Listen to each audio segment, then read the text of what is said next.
So this isn't the first presentation on your schedule. It's the second one. My name is Martin Halliwell. I have two roles at Leicester. One is as Deputy PVC International. My other role is one of the two site directors for the Midlands Three Cities Doctoral Training Partnership for the University of Leicester. And I'm doing this presentation with Susanna Eisen, who's the placements manager at the University of Nottingham. And that's one of the roles we've developed since we started the project. And I'll say a little bit about in terms of background. We're going to swap between us in terms of the presentation. There's going to be a couple of transitions. And I believe we've got a little bit more time, is that right? Because unless the first paper presenter shows up. So the Midlands Three Cities Doctoral Training Partnership is one of 11 national training partnerships where at least some of the funding is coming from the AHRC, the Arts and Humanities Research Council. There are a few doctoral training centres which are more specific around heritage or language or design. The Doctoral Training Partnership is a broad consortium in terms of subject spread across the whole arts and humanities, but also including some social science subjects, including media, some of politics and some of human geography.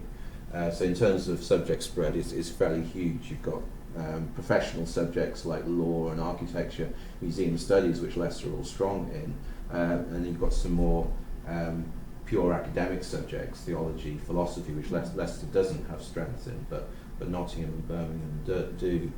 The partnership involves 6 institutions based in 3 Midland cities, 2 in Birmingham, 2 in Leicester, and 2 in Nottingham. University of Nottingham is a lead institution. And we started working on the bid in 2011. You might know that research councils have moved from, this is the third stage. If you go back far enough, 5 or 6 years, students applied directly to the research council for PhD funding, and they were successful or not, and there were standing panels within research councils that awarded the funding. The second stage was called Block Grant Partnership 1. Universities had to bid for funding as a block grant over 5 years, and Leicester was reasonably successful back in 2006, I think it was, where you had a certain number of studentships in both masters and PhDs over a 5-year period. The third stage, where we are now, is called Block Grant Partnership 2, which was to set up regional consortia. They didn't have to be regional, but apart from a slightly odd one in the northeast involving Belfast, they're all pretty much regionally focused. So you had to work very quickly with institutions, some of whom we had partnerships with at subject level, others perhaps more strategic. For example, Birmingham and Nottingham the VCs had a handshake a few years ago, although I'm not sure that means very much in real terms. Warwick didn't want to work with us. They didn't see their identity being Midlands oriented. They already had shaken hands with Queen Mary and put in what turned out to be a failed bid with Queen Mary and Birkbeck. So it remains to be seen in the next phase whether Warwick will want to work with us or not. But that's the background. We came second in the national competition of 11 successful consortia. The first, the consortium that came first in that competition was the White Rose Consortium, which is Leeds, Sheffield and York. And they were already working as a group prior to this phase on a number of scholarship initiatives. So there's a lot of work in terms of setting up the infrastructure, thinking about procedures, structures and the like. My role within that as one of 2 site directors, along with David Mattingly, who's in archaeology, was to think about strategy. We also had portfolio briefs, and mine was to think about employer engagement and particularly setting up relationships with employers. Susanna's the expert on this, and she'll talk more about that as we go through the slides. We were awarded in autumn 2013 14.5 million. Historically, around 2 million of that would come to Leicester, although it's an open competition within the consortium, so we might do better or worse than that over a 5-year period. Obviously, Nottingham and Birmingham are the 2 historically have had more studentships.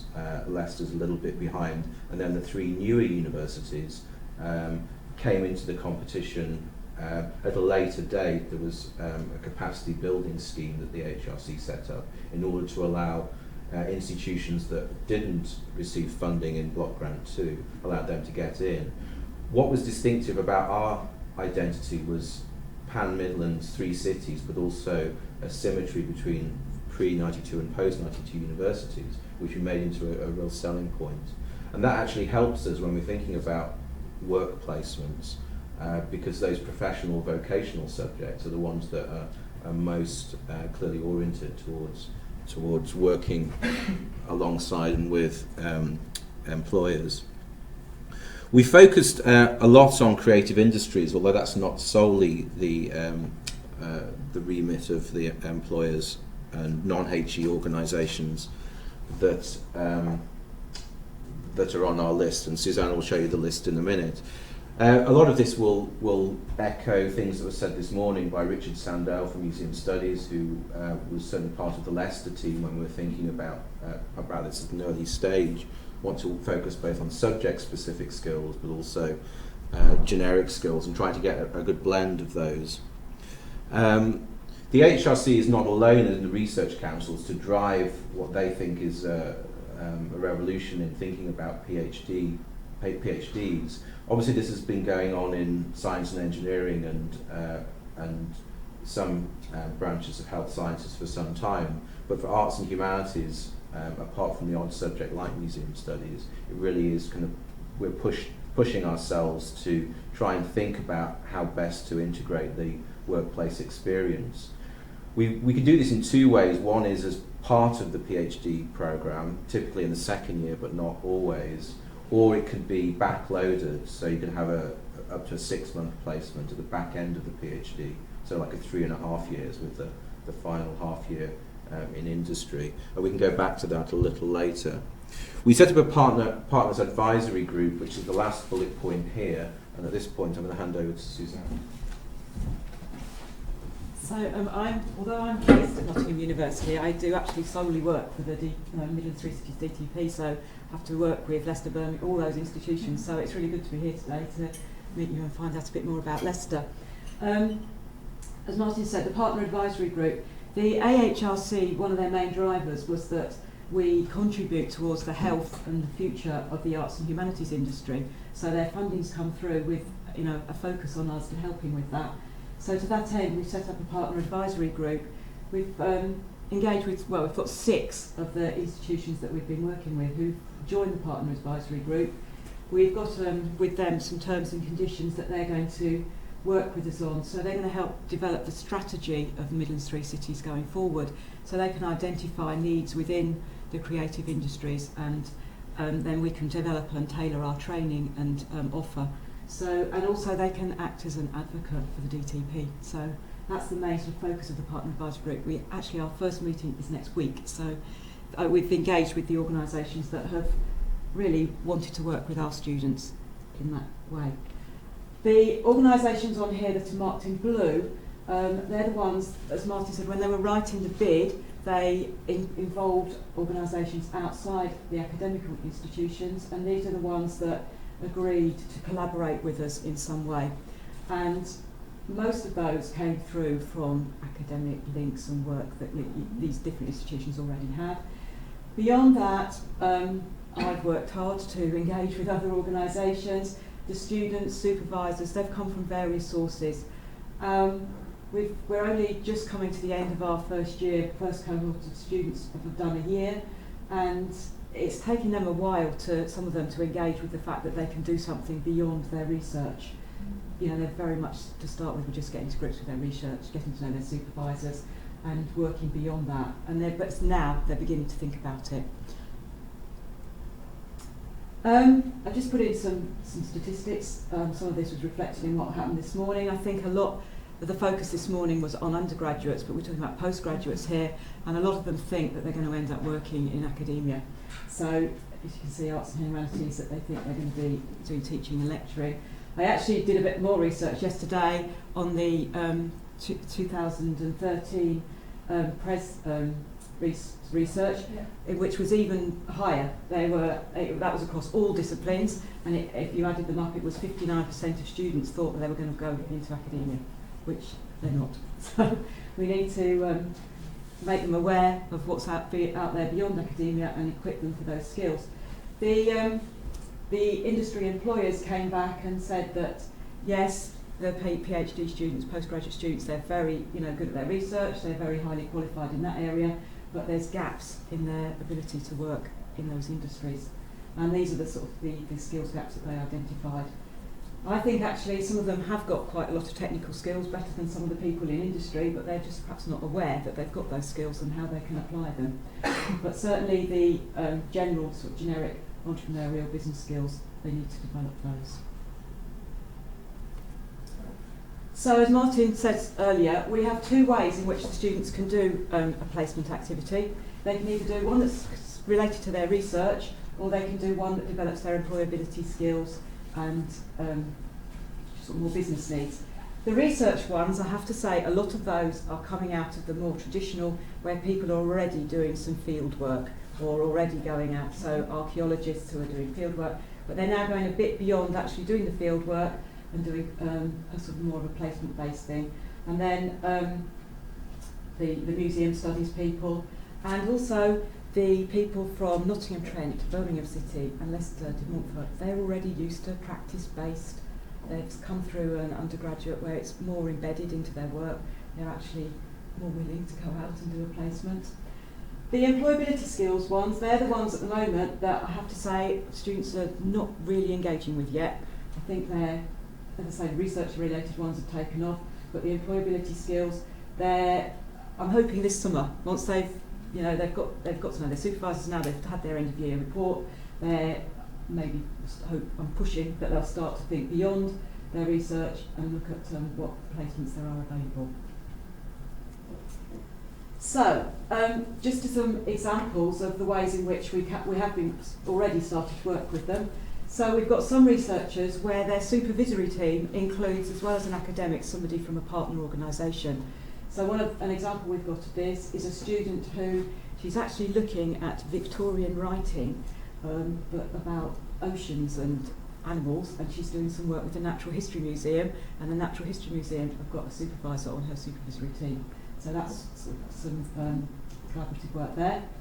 Then the next example, we've got a literature student. Nottingham at the moment is putting in a bid to be it's got a UNESCO bid to be the Nottingham City of Literature. And so we've got a computer science student from Digital Horizon at Nottingham who is working with that team to put in the bid to develop their website, and one of the M3C students is helping with the content of that website. So she's a literature student and she's helping with that content. The delivery of employer-led workshops, people like Phoenix, Curve, Broadway, they offer digital training workshops, which some of our students have been on. They then offer placements beyond that, so the skills the students have learnt in those workshops, they can then take out into other, usually smaller SME organisations, and help them with their digital footprint. As well as that, we've got a bank of industry-led briefs. People come to me constantly saying, can I have a student? And they put together a project, and then I try to find a student that will match their brief. I have to say those are the hardest ones to fill because they're coming from outside instead of sort of student-generated. Individuals and groups of researchers can work with an organisation. I've got several examples of this. On this particular one, actually in Leicester, they wanted somebody to do an audit of the festival provision. So one of the students is working with Leicestershire County Council and Leicestershire City Council to audit the festival provision that's from here. Public engagement and outreach programmes. We've got a group of students who are putting together a programme of public speaking. It's not just open to students, they've put it out beyond there, and they've pulled together 5 different presenters, so people who can do a performance, characterisation and comedy, voice projection, memorisation techniques, breathing. They've pulled together all those people, and then they're going to offer that as a training opportunity. There is, within the GTP, there's additional funding. So there's a student development fund where an individual student can apply for additional, so any costs associated with the placement, so travel costs and things like that, they can apply. They have to do that with the help of their supervisor. We've got a student who's working at the National Civil War Centre and he's applied to the SDF to assist him with that. The Cohort Development Fund, that's groups of students. They have to put together an application, a bid for funding. So a student actually from Birmingham University who's got a play based on some Shakespeare work which he's got accepted at the Edinburgh Fringe, has brought together a group of students and they're now going to tour it around the Midlands. So that group of students have sought venues out and worked on touring that production. Oh, the picture's not come up. We work very hard with the students at the beginning and their supervisors using the Research Developer Framework, identify the domains within there that a placement will help a student to develop. So when we have what we call a residential, when the students first start, they sit down at that with their supervisors and identify from that domain the things that they, not just in their research, in the whole of their PhD programme, but also in their placements, skills and knowledge that they could develop. We ask them to write up some goals, which they then have to come back to at the end of the year and see if they've done a placement, whether they've addressed those, if they could go on and do a placement and develop their knowledge and skills. So that's very much embedded. We have a session, quite a long session at the induction week when they have to do that.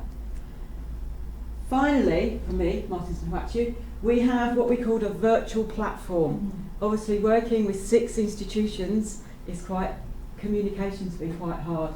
We've set up this platform. I've just shown you here, this is a page that I use to demonstrate placement opportunities, so students can log on, they can see the placements that are available. If they're interested in it, some of them can go directly to the organisation, some of them come back through me. In addition to this, bits I haven't shown you, each student has a personal profile space, which is an outward looking space. You could Google it, you can look on it. So each research student on there has got a bit of information about their research. If they've got Twitter, LinkedIn, we use social media, so they can showcase what they're doing. And they also have private spaces which their supervisors can see for their supervision records, and they can develop their CV and information on those spaces. Finally, I just want to add using social media, good session where I got a lot of partners together with the students. We stripped back a placement to the bare minimum, and using the Researcher Development Framework, the outside organisations and the students worked together to pull a brief together, and it was interesting to see what the students thought they would get out of it and what input the organisations thought they were going to have to make. And actually the balance was the students were quite scared of what the organisations wanted, and the organisations didn't realise the depth and breadth of abilities that the students had. So that was a good... Sorry Martin, I've not left you much time. No, it's okay. I'm going to practice that. 2 minutes, okay. Advantages for students working with partners, that we've got a number here, and I think we've gone through a lot of those today. I don't think there's anything particularly that we need to pull out. And similarly with partners working with students, as Susanna said, some will come to her, others we perhaps have to be a bit more convincing. With big organisations like the British Museum, we had to work hard because they get so many queries that we had to think about what our USP was, and it was really a connection, an academic connection in archaeology that allowed us to work with the British Museum exclusively in terms of setting up the DTP. It remains to be seen whether it continues along those lines, but it was a hard negotiation. Just some further considerations to finish up with, and you can follow up on these in questions. Timing within the doctoral cycle, we've mentioned it's typically in year 2. It's not always the case it's in year 2, and the problem with research councils is that they penalise us if we don't get students through in 3-4 years. So often, or sometimes, supervisors are reluctant to release the student for 6 months because they think it will slow down the research project. So how we integrate and make sure that the research is ongoing through the placement is an issue. The relevance of some projects, we've already mentioned this, obviously design and music technology and archaeology are all industry facing. Other subjects aren't, so what would we do with a philosopher? We'd have to think much more creatively about finding an appropriate placement. Coordination, we haven't talked about overseas placements, and this is a work in progress. We haven't got any students overseas at the moment. We do have a museum studies PhD student in year 1 who runs a design agency in Berlin, and I'm happy to take placements there, and that will give us, I guess, a more organic exchange. Where we've got partners in China and India, I think we'll have to think carefully about logistics on a number of fronts when they arise. Extending the development need analysis and integrating skills, I don't think it's just at the beginning of the PhD cycle we have to look at that DNA form, but throughout it. We don't want it to become a kind of oppressive bureaucratic exercise though, so making it a living exercise without it becoming oppressive is something that is ongoing. Supervisor engagement, we've mentioned that supervisors can come from a third party. What we're trying to do is to, where possible, have supervisors across institutions, so Leicester, Birmingham, Dartford, Birmingham City, however. And obviously supervisor engagement in placements can sometimes drag the student away, but we really want to engage supervisors within what we see as a very creative element of our DTP training.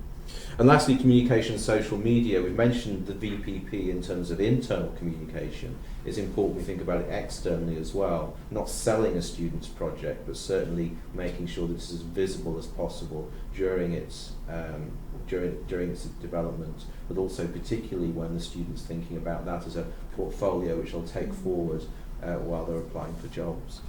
So I think we can leave it there. Okay, thanks, Martin. We've got, I'm very happy to say that Jonathan has arrived, so we've got maybe 4 or 5 minutes for questions, and I think we'll let Jonathan do his presentation and come back. So, sure. Any comments or questions on the 360? I had one question around, you talked a little bit just previously about engaging supervisors, but overall have you found that, I mean, one of the struggles is, you know, the thesis is what you are going to be examined on, and have you had that engagement of people thinking this is a really good thing because of what you said about the statistics of what the reality is for once you get your PhD and what kinds of job offers, especially in academia? Have you found generally overall supervisors engaged with this idea of students doing placements? I have to say it's mixed. Yeah, okay. The more Nottingham, Leicester, Birmingham, the traditional universities, it's been harder to get supervised. So, there's some that are fine, it's been good, but there are others that they're just used to a student doing a PhD. And it's about the thesis. It's about the thesis, and to take them away from that, then it's been hard to get them into.